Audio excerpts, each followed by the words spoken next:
ఇదండి జాగ్రత్త.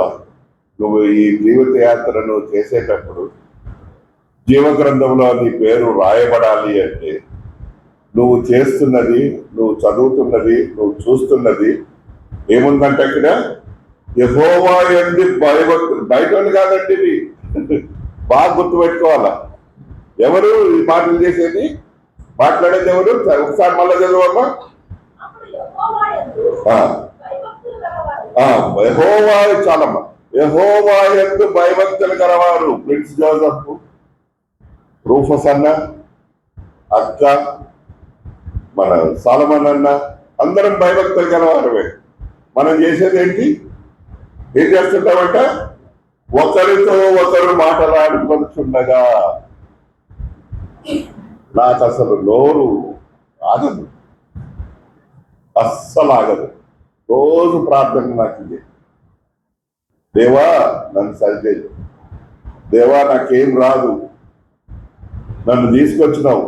45 సంవత్సరాల తర్వాత దేవుడు నన్ను మరలా పట్టుకున్నాడు. మీ అందరికీ 2 జన్మలు కదా, మొదట పుట్టినది, తర్వాత వారు మనస్సు, నూతన జన్మ. నాకు 3 జన్మలు అయినా మారట్లేదు నేను. జాగ్రత్త సుమా. యెహోవా యందు భయభక్తులు గలవారు ఒకరితో ఒకరు మాట్లాడుతుండగా. ఎందుకు? ఇప్పుడు ఎవరైనా పిల్లలు అక్కడ ఉన్నారు, మాట్లాడుతున్నారు, తల్లి అక్కడికి వస్తుంటది, పక్కన కూర్చొని ఉంటుంది, వాళ్ళందరూ మాట్లాడరు తల్లి కదా. ఆమె పిల్లలు మాట్లాడేది మాత్రమే ఉంటుంది. మన తండ్రి కూడా మనం మాట్లాడుకునే మాటలు వింటుంటాడండి. Be careful. ఆ మాటల్లో ఏదైనా తేడా ఉంటే గ్రంథంలో చిన్నగా ఒక్కొక్క పేరు పోతుంటది. ప్రిన్స్ జోసెఫ్ బూదూరు, బూదూరు నుంచి మొదలవుతుంది. బి పోయింది, యూ పోయింది, టీ పోయింది, ఆఖరికి ఏమవుతుంది? ప్రిన్స్ జోసెఫ్ పోతుంది. అక్కడ చూస్తే పేరుండదు. ఎందుకు? యెహోవా యందు భయభక్తులు గలవారు ఒకరితో ఒకరు మాట్లాడుతుండగా యెహోవా చెవియొగ్గి ఆలకించెను. ఇక్కడ ఇంకొక మాట, చెవియొగ్గి. నిన్ననే అన్న దగ్గర చెప్పినాను నేను. మిలాంకల్ అంకుల్ కొడుకు జాషువా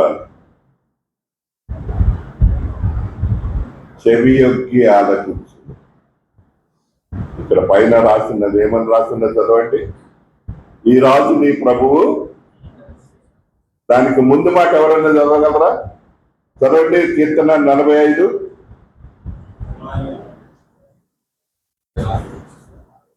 కుమారి ఆలకించుము, ఆలోచించి చెవి యొగ్గుము. ఇప్పుడు మనకు కావాల్సింది ఏంటంటే ఈ చెవి యొగ్గి ఆలకించమని ఇక్కడ ఒకరికి చెప్పారు, ఇంకొకరు చెవి యొగ్గి ఆలకిస్తున్నారంట నీ మాటలు.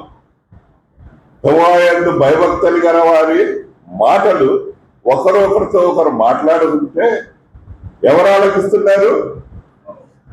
జాగ్రత్త. అమ్మలక్కలు, అయ్యలు, పిల్లలు, పెద్దలు. మనం మాట్లాడే మాటలు, మనం చేసే చేష్టలు.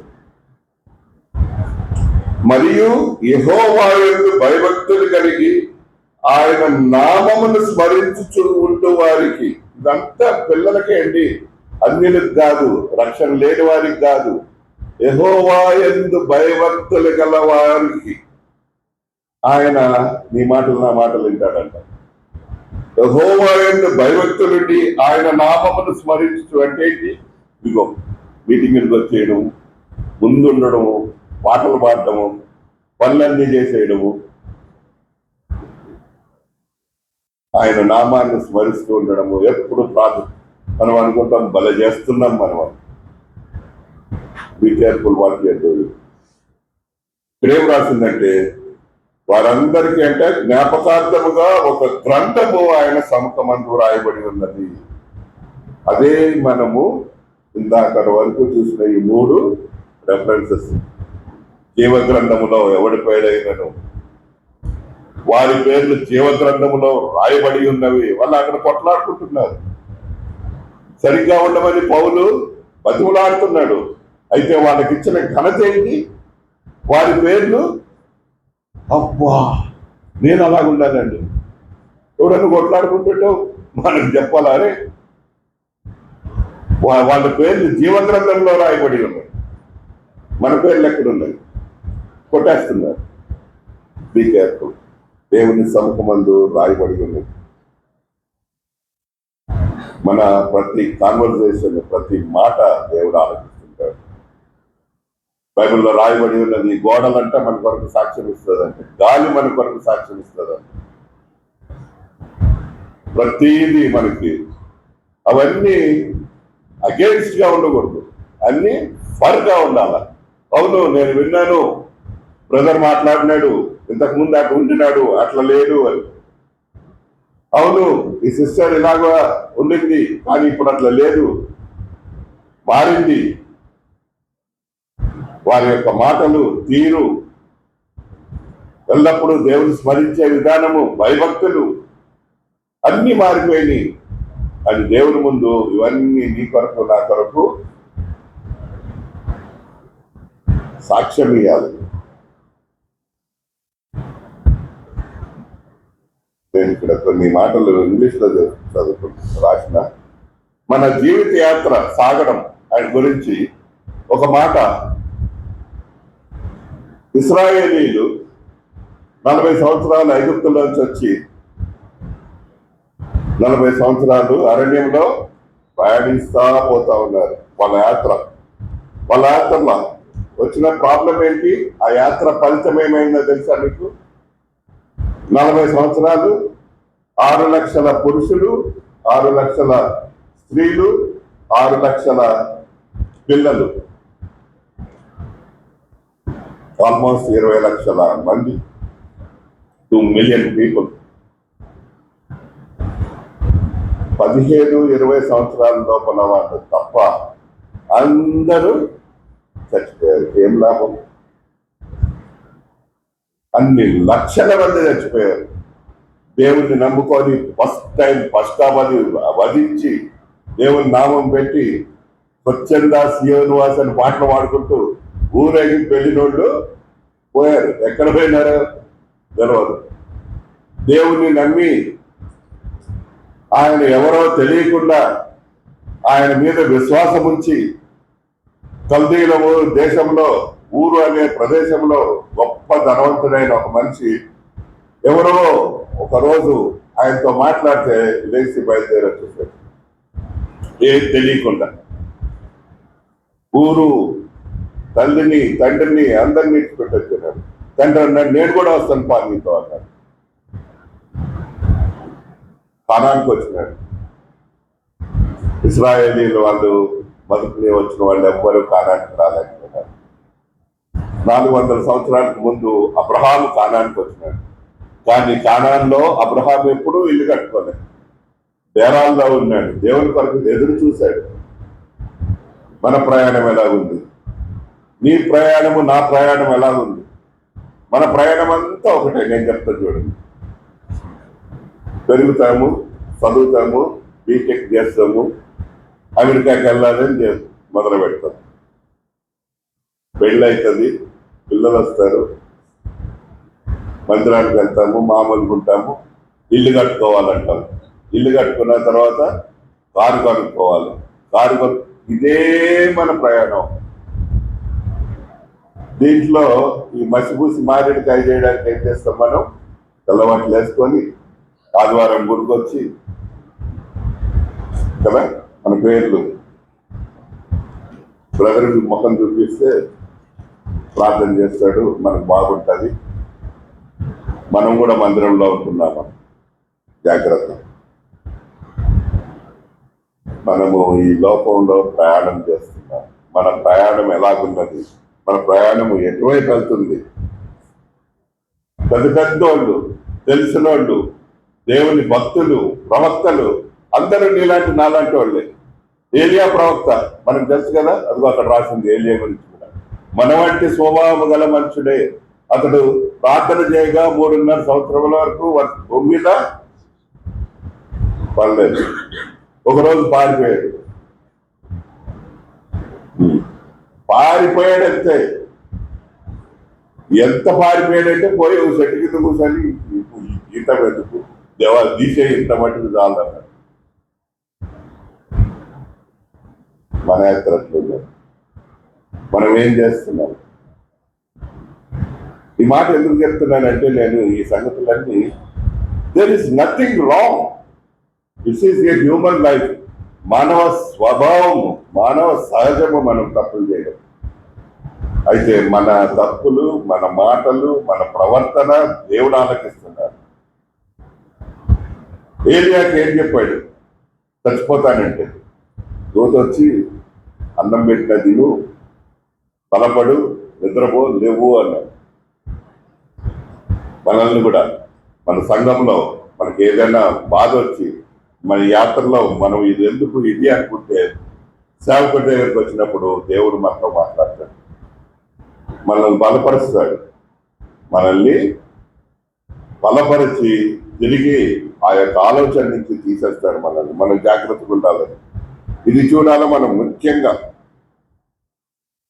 దేవుడు ఏమంటున్నాడంటే, మొదటి రాజులు 10వ అధ్యాయము 4 నుంచి 8 వరకు. టైం లేదు, మనము ఊరికి తీయండి, అక్కడక్కడ మాటలు చెప్తాం. మొదటి రాజులు 10వ అధ్యాయము 4 నుంచి 8 వరకు. నీ శక్తికి మించిన ప్రయాణము ముందున్నది, ప్రయాణం చేసి దేవుని పర్వతము హోరేబు దగ్గరికి రమ్మంటున్నాడు. యేసు ప్రభు కూడా ప్రయాణం చేశాడు. యేసు ప్రభు కూడా ప్రయాణం చేశాడు మన ప్రయాణం లాగానే. ఎందుకంటే ఆయన కూడా మానవుడే. ఆయనకి ఏం కారులు లేవు, దేవదూతలు ఆయన ఎత్తుకొని తీసుకెళ్ళిపోవచ్చు. అక్కడ రాసున్నది, దేవదూతలు ఆయన తీసుకెళ్లి పరిచయం చేశారని మత్తయిలోనూ లూకాలోనూ శోధించేటప్పుడు. అయితే ఈ ప్రయాణం ఎందుకంటే రండి చూద్దాము. యోహాను రాసిన సువార్త 4వ అధ్యాయము 6వ వచనం. ఆయన ప్రయాణం చేసింది ఒక రీజన్ అంటే ఒక ఏమంటారు అన్న, రీజన్ అంటే కారణం, ఒక కారణం. ఆ కారణం ఏంటంటే, చదవండి ఎవరన్నా. అక్కడ యాకోబు బావియుడని కనుక యేసు ప్రయాణము వలన అలసి ఉన్న రీతి ఆ బావి ఎంత కూర్చున్నాను. దానికి ముందు ఏమున్నది? ఆ యేసు ఆ మార్గమున వెళ్ళవలసి వచ్చాను. ప్రభు అయిన యేసుక్రీస్తు నువ్వు ఎలాగున్నా నీ కొరకు ఆయన తన మార్గాన్ని మార్చుకుంటాడు. మన వైపు వస్తాడు, మన కొరకు వస్తాడు. కానీ మనం ఏం చేస్తున్నాం? చాలా ముఖ్యమైనది. ఆయన అక్కడికి వచ్చింది ఒక సమరయ స్త్రీని రక్షించడానికి. ఆ సమరయ స్త్రీ వలన ఆ ఊరి జనమంతా, ఆ ఊరు మొత్తము ఏమైంది తెలుసా? పరిశుద్ధ జీవ గ్రంథంలో వారి పేర్లు రాయబడినవి. ఎంత గొప్ప మాట అండి! ఎవరికైనా తెలుసా ఇవన్నీ ఎందుకు జరిగిందో? మూల మాట ఏంటి తెలుసా? మొత్తం అధ్యాయంలో ఒక్క నిమిషం చూద్దాం. ఇది జస్ట్ నాకు థాట్. ఇది నేను ఒక మాట చెప్పాలనుకుంటున్నాను మీతో.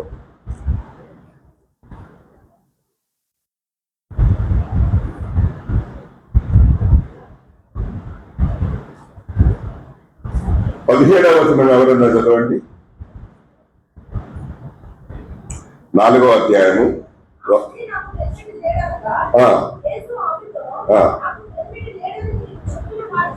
అది చాలమ్మా. ఎవరన్నా చెప్తారా? మనమందరము ఏమేమో ఏంటేంటో మాటలు విన్నాము కదా. ఎన్నో వేల ప్రసంగాలు ఈ అధ్యాయం మీద జరిగింది. ఎప్పుడన్నా మీరు ఈ మాట తెలిసారా? యేసు ప్రభు ఆమెను ఒక మాట అడిగితే ఆమె ఏమన్నది? యేసు ప్రభు ఆ ఒక్క మాట మీద ఆమెకి ఏమన్నాడు? నువ్వు చెప్పిన మాట సరే. నిజం చెప్పాలండి, ఎప్పుడైనా సరే గుర్తుపెట్టుకోండి. Because of that one word she said, a truthful word, ఆమె రక్షింపబడింది. ఊరంతా రక్షింపబడ్డారు. యేసు ప్రభు ఆ మార్గమున వెళ్ళవలసిన కారణము తీరిపోయింది. వీళ్ళందరూ పేర్లు జీవ గ్రంథంలో రాయబడి ఉన్నారు. వారందరూ దేవుని కొరకు రక్షణ పొందారు. ఒక్క మాట ఆమె అమృతం చెప్పుంటే దేవుడు ఏమనేటాడు? ఊరుకుంటాడా దేవుడు? ఊరుకోడు కదా. అప్పుడు కూడా చెప్పేటాడు, నువ్వు అబద్ధం ఆడుతున్నావు. బహుశా లేచి చనిపోయేటాడేమో, మనకు తెలియదు. But she said a good word. ఆమె నాకు బెనిఫిట్ లేడని చెప్పగా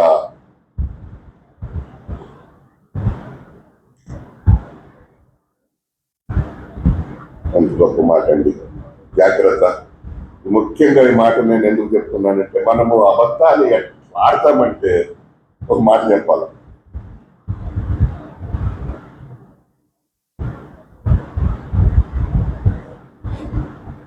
అన్నా ఇదిగో వస్తున్నానంటావు, దానిలో ఉంటావు నువ్వు, గంట ప్రయాణం ఉంటుంది, ఇక్కడే ఉన్నానంటావు. ఎందుకు ఎందుకు అంత చిన్న అబద్ధం ఎందుకు ఆడాలా? మందిరానికి వస్తున్నావా? ఇదిగో బ్రదర్ ఇక్కడే ఉన్నా, నేను బస్ స్టాండ్ లో ఉంటావు. దేవుడు ఏమన్నాడు? నువ్వు చెప్పిన మాట సరియే, ఈ రాత్రి సరి చేసుకుందాం. మనం నాతో కూడా ప్రతి ఒక్కరు మీరు చిన్న మాటలు అబద్ధం ఆడతాను. నువ్వు మాట్లాడే మాట, నువ్వు ఎవడవు? నువ్వు దేవుని యందు భయభక్తులు కలిగవారవు, దేవునిలో ఉన్న వాళ్ళవు, రక్షణ పొందిన వాడవు, నువ్వు రక్షణ పొందిన దానివి, నువ్వు బాప్తిసం తీసుకుని మందిరంలో నిజంగా దేవుని కుమారుడుగా ఉన్నవాడు. ఆ చిన్న మాట ఎందుకు మాట్లాడాలి అబద్ధం? దాన్ని నేను లేదన్నా, ఒక అర్ధగంట లేట్ వస్తున్నాను, ఏమవుతుంది? ఎప్పుడు ఉండేది కదా, తుడుచుకుంటా పోతాము కదా కదా. లేకుంటే చూడండి చెప్తాం, ఏదో చెప్తున్నాండి. నువ్వు ప్రయాటలాడే ప్రతి మాట దేవుడు ఏమంటున్నాడంటే చెవి యొగ్గి ఆలకిస్తున్నాడు. ఈ రాత్రి సమయంలో నేను మీతో చెప్పే మాట, జీవ గ్రంథంలో మన పేర్లు రాసున్నాయి, అవి తుడిచిపెట్టకూడదండి. మనమందరము దేవుని యందు భయభక్తులు గలవారము, దేవుని పిల్లలము, ఆయన నామాన్ని స్మరించేవారము. ఆ బావి దగ్గర ఒక వేశ్య, క్యారెక్టర్ లేని ఆమె, సంఘంలో నుంచి వెలివేయబడిన ఆమె, సంఘానికి దూరంగా ఉన్న ఆమె, ఊరికి దూరంగా ఉన్న ఆమె, వాడకు దూరంగా ఉన్న ఆమె, పతిత, కుల్లత, నీ ఇష్టం ఏమన్నా చెప్పు. మన తెలుగులో బూతులు బలా చేస్తే కుళాయి అంటారు కదా ఇక్కడ. పంపు. ఇప్పుడు అందరూ మీరు పెద్దోళ్ళు అయిపోయారు, మీరందరూ మోటార్లు అయిపోయారు. మా ఊర్లలో మా టైంలో కుళాయిలు అయిపోయారు, పంపుల దగ్గర. అవి ఇప్పుడు బయటకు వచ్చి ఎవడు పట్టుకోవట్లేదు, అందరి ఇళ్ళలో ట్యాప్లు ఉన్నాయి. గొడవలు, భయంకరమైన బూతులు. అటువంటి స్త్రీ ఎంత మంచి మాట చెప్పింది. యేసు ప్రభు ఆమెను మెచ్చుకున్నాడు, నువ్వు చెప్పిన మాట సరి అయినదే. వా, we should be like that అండి. For every small thing we like. ప్రతి చిన్నదానికి అబద్ధం ఆడతాం. టక్కన వచ్చేస్తుంది నోట్లోంచి. భార్య భర్తతో, భర్త భార్యతో, తల్లి కొడుకుతో, కొడుకు తల్లితో, అత్త చెల్లెతో, అన్న తమ్ముడితో, బ్రదర్తో, సేవకుడితో, ఆఫీసులో. ఈ రాత్రి శపథం పొందామా? ఒక 2 రోజులు అబద్ధం చెప్పు, చచ్చిపోతామేమో 2 రోజులు అబద్ధం చెప్పకుండా. నువ్వు చెప్పిన మాట సరి, జాగ్రత్త సుమా, be careful what you're doing it. మన మార్గం ఎలా ఉంది? మన మార్గం ఎలా ఉందంటే విశాలంగా ఉన్నది, ఇష్టం వచ్చినట్టు వెళ్ళిపోవచ్చు. ఈ బస్సు కాబట్టి ఆ బస్సు, ఆ బస్సు కాబట్టి ఆ ట్రైన్ కదా, ఏం పర్వాలేదు. మస్తున్నాయన్నా మనకి, మనం ఎటన్నా పోవచ్చు. లేదు, నీ మార్గం ఎలాగుంది? ఇరుకు మార్గమా, విశాల మార్గమా? నీ మార్గం ఏమని రండి ఒక మాట చూద్దాము. అక్కడికి పోవాలని బయలుదేరుతుంది.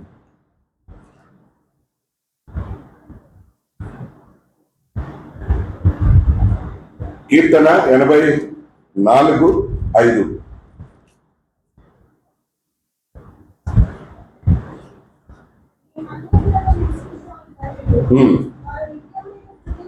నీ మందిరమునందు నివసించు వారు ధన్యులు, వారు నిత్యము నిన్ను స్తుతించుదురు. నీ వలన బలముందు మనుషులు ధన్యులు. ఏంటంటే అక్కడ ముఖ్యమైనది, యాత్ర చేయు మార్గములు వారికి అతి ప్రియములు. నీ యాత్ర ఎట్లున్నది? Where is your goal? What is your path? ఏ దారిలో నువ్వు వెళ్తున్నావు? జీవగ్రంథానికి వెళ్ళే దారిలో వెళ్తున్నావా, లేకుంటే విశాలమైన మార్గంలో వెళ్తున్నావా? అది ముఖ్యం. యాత్ర చేయ మార్గాలు వారికి అతి ప్రియములు. ఒక గొప్ప పాట ఉన్నది కదా, జీవిత యాత్రలో నే సాగుచుండా ఒకసారి నవ్వు, ఒకసారి మనకు 2 సార్లు ఏడిపే, ఎప్పుడు ఏడిపే, అన్ని అబద్ధాలే. నీ యొక్క మాట జీవగ్రంథంలో ఎలాగుంటుంది? నువ్వు మాట్లాడే మాట దేవుడైన యెహోవా ఆలకిస్తున్నాడంట. పరమ తండ్రి, జాగ్రత్త.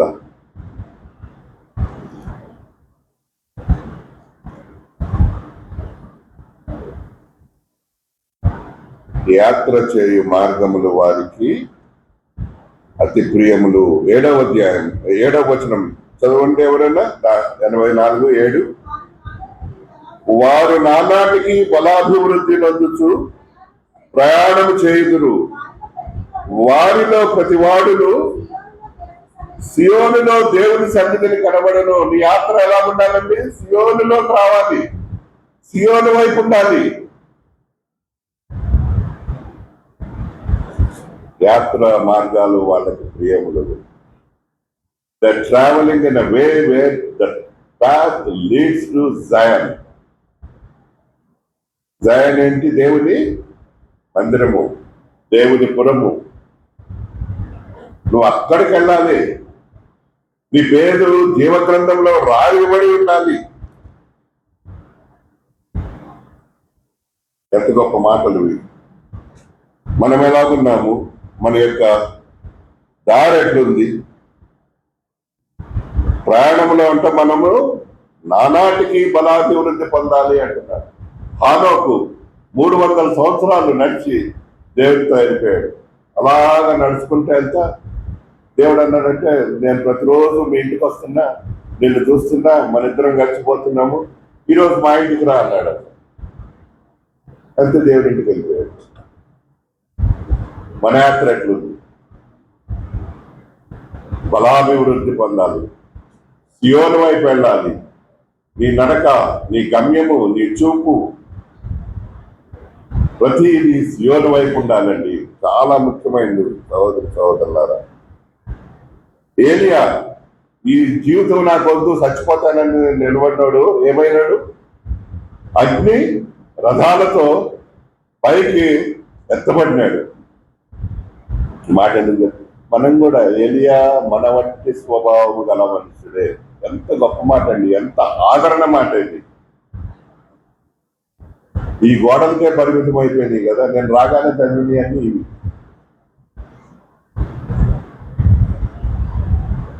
మనం అలాగ నమ్మకంగా ఉన్నామా? అలాగున్నామా? సియోనులోకి వెళ్ళడానికి నానాటికి బలాభివృద్ధి పొందుతున్నామా? ఆ యొక్క మందిరములో, ఏ మందిరము?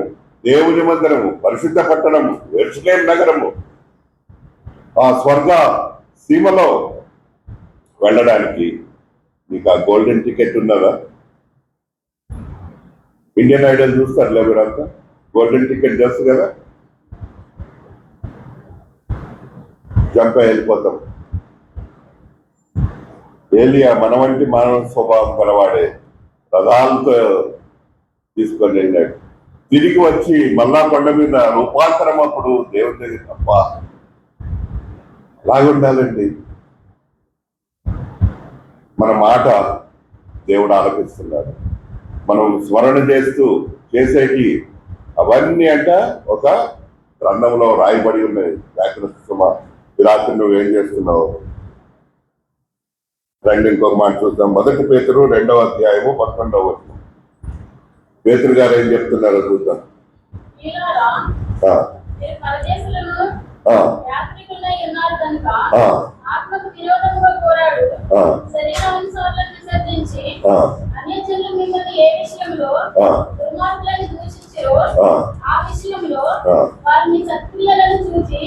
వాటిని బట్టి దర్శన దినమున దేవుని మహిమపరచునట్లు వారి మధ్యను మంచి ప్రవర్తన గలవారై ఉండవలెనని మిమ్మల్ని బతిమాలుకొనుచున్నారు.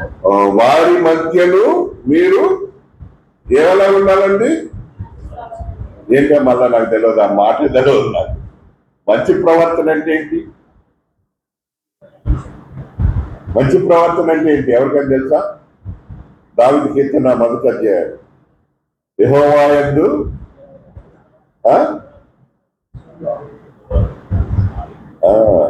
ముందు నుంచి చెప్పండి, నేను నాకలు చెప్పు. దుష్టుల ఆలోచన మనం ఎందుకయ్యాన్ని మనం చేసేది మనమే దుష్టులు.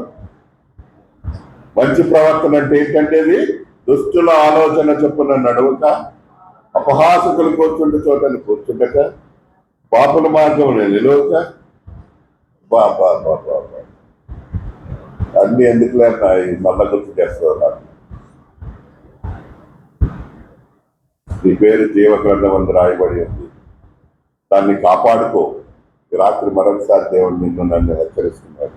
మనం చేయాల్సింది ఏంటి అంటే ముఖ్యంగా ఆ పేరు మనలో ఉండాలి, కాపాడుకోవాలా దేవునితో. ఈ మాట అనకముందు ఒక మాట రాశాడు. మనము ఈ లోకంలో ఎవరంటండి? మీరు పరదేశులను యాత్రికులను. అది ఈ లోకంలో ఏం లేదండి.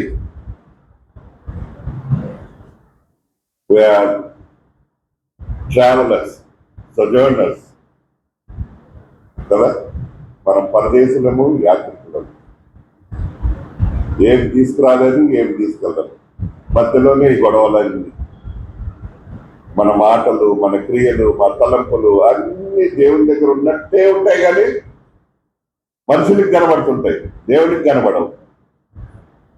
జాగ్రత్త. నీ పేరు పరలోకంలో జీవగ్రంథంలో రాయబడి ఉందా లేదా అండి? మనల్ని గురించి చెప్తాం. ఎంత అవసరం ఎందుకు వాళ్ళందరి గురించి. రేపు మన గురించి ఏం రాస్తున్నాడు చెప్తాం. గలతీయులకు రాసిన పత్రిక. మనమందరము ఎవరంట? గలతీయులకు రాసిన పత్రిక 11వ వచనం.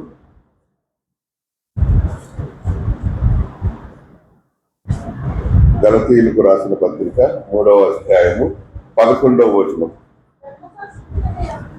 ధర్మశాస్త్రం చేత ఎవడును దేవుని ఎదుట నీతిమంతుడని తీర్చబడడు అన్న సంగతి ఏలయనగా నీతిమంతుడు విశ్వాస మూలముగా జీవించును. నువ్వు ఎలా జీవించాలండి? నువ్వు విశ్వాస మూలముగా జీవించాలి. నీ రక్షణ నువ్వు కాపాడుకోవాలి. మన ప్రయాణము ఆత్మానుసారంగా ఉందా? ఎలాగుంది? ఎలా ప్రయాణించాము? ఎలా మొదలు పెట్టాము కదా. ఒక మాట, ఈ మాటకి ఒక మాట ఏమున్నదంటే 6వ వచనంలో, అబ్రహాము దేవుణ్ణి నమ్మాడు, అది అతనికి నీతిగా ఎంచబడింది. ఆయన నమ్మాడు, బయలుదేరాడు, వెళ్ళిపోయాడు. మనము నమ్మాము, విన్నాము, వెళ్ళాము. Very simple. యేసు ప్రభు నీ భర్తను పిలుచుకున్నారంటే ఆమె ఏమన్నది? నాకు పెనిమిటి లేడు అన్నది. నిజం చెప్పింది. మనం ఏం చెప్తాము? నీకెందుకయ్యా మాట, నీకేం కావాలి చెప్పంటాం. అవునా? అనమా? ఎవరన్నా అడిగితే ఏమన్నా నువ్వు 2వ పెళ్ళి అంటే ఎవరు అని చెప్పింది, ఏమనుకున్నావు అన్నాడు. ఆడవాళ్ళ సంగతి పోనీ, వాళ్ళకి వాళ్ళే తెలుసు. ఎంత గొప్ప మాట అండి! ఎంత ధైర్యం ఉండాలండి! ఆ స్త్రీ నిలబడి నిజం చెప్పింది. సంఘము వెలివేసిన స్త్రీ.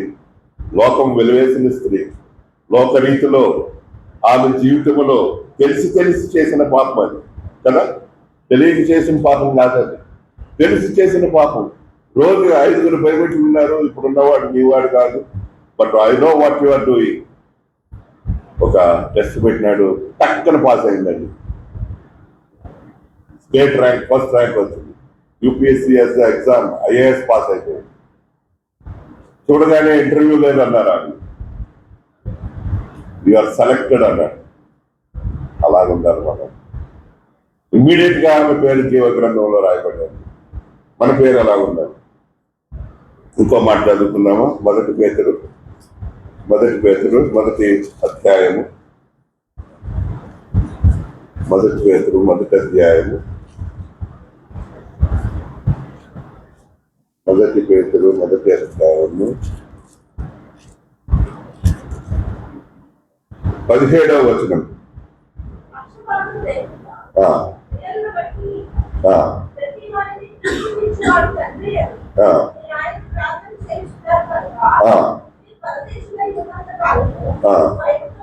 ఆ, ఎలా ఉండాలంటే మనము పక్షపాతము లేకుండా క్రియలను బట్టి ప్రతివానిని తీర్పు తీర్చువాడు తండ్రి అని మీరు ఆయనకు ప్రార్థన చేయుచున్న. మన ప్రార్థన ఈ రకంగా ఉందా? ఏ రకంగా మనల్ని ఎలాగ తీర్పు తీస్తున్నాడంటే దేవుడు పక్షపాతము లేకుండా.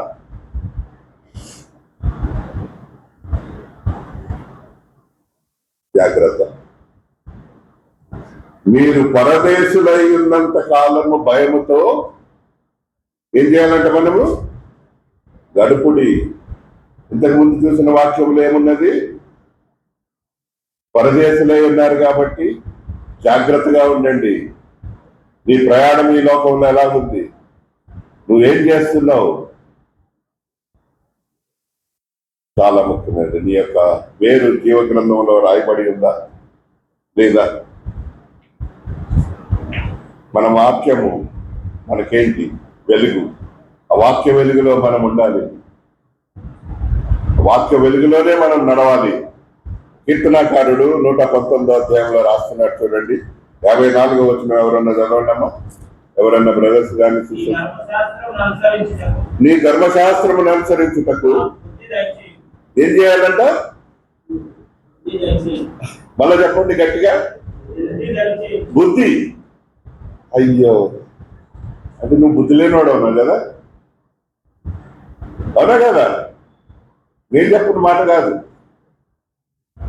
ఆయన ఏమంటున్నాడు? నీ ధర్మశాస్త్రమును మొదలున్నా, నీ ధర్మశాస్త్రాన్ని అనుసరించుటకు నాకు బుద్ధి దయచేయము. పేతురు ఏమంటున్నాడు? మీరు ఈ లోకంలో ఉన్నంత కాలము, పరదేశులుగా ఉన్నంత కాలము భయముతో. దేవుని గ్రంథములో నీ పేరు రాయబడి ఉండాలి. నువ్వు అక్కడ ఉండాలి అంటే నువ్వు చేయవలసిన నీ యాత్ర, జీవిత యాత్ర, ఈరోజు దేవుడు నీతో నాతో మాట్లాడుతున్నాడు కదా. ఇంకొక తెలుసు 100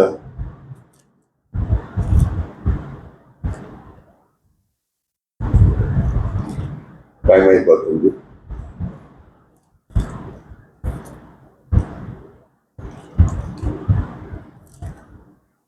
డెబ్బై 72 అనుకుంటా, 72వ వచనం అనుకుంటారు. 71వ వచనం చదవండి. 119.